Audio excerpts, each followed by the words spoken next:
It was the night of the blood moon, a rare and eerie celestial event that was said to bring with it an ancient curse. The small town of Blackwood, nestled deep in the woods, was already a place of mystery. Its residents often whispered about strange occurrences, ghostly sightings, and the haunted history of the land. As the clock struck midnight, the moon began to turn a deep crimson, casting an unnatural glow over the dense forest surrounding Blackwood.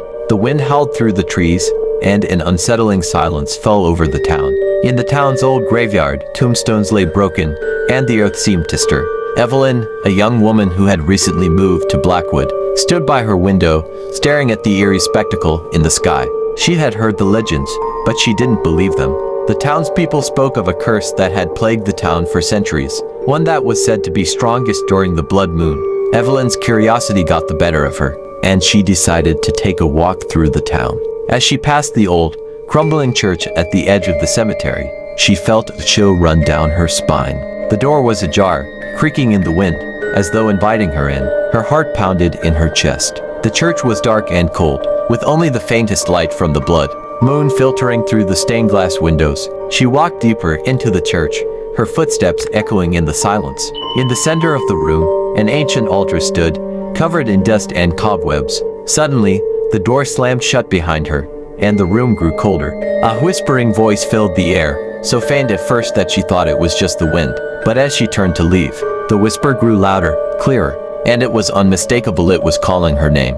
Evelyn tried to run, but her legs felt as if they were weighed down by invisible chains. The air grew thicker, and a dark mist began to seep from the corners of the church, swirling around her. The blood moon cast its eerie red light through the windows, and as the mist gathered, a figure began to materialize. It was a woman, or something that resembled one. Her skin was pale as death, her eyes black holes, and her mouth twisted into a horrific grin. The figure stretched out her hand toward Evelyn, and the voice echoed in her mind, "You have awakened me."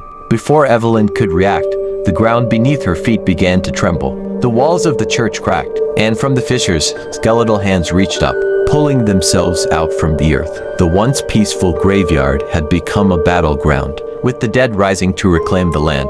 Evelyn stumbled backward, her heart racing. She tried to scream, but no sound escaped her lips. The air grew heavier, suffocating her. The figure at the altar stepped forward, her long, bony fingers brushing Evelyn's face, leaving a cold, burning sensation.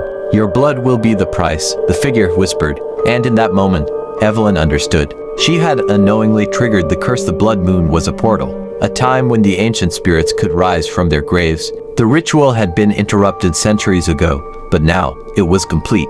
The ground cracked open further, and from the abyss, hundreds of ghostly figures emerged cloaked in darkness, their eyes glowing with hunger. They had waited for this moment, for the blood moon to shine its light on Blackwood once again. They were not bound by the laws of the living. Moral: some curses can never be broken, only postponed. The darkness always finds a way back.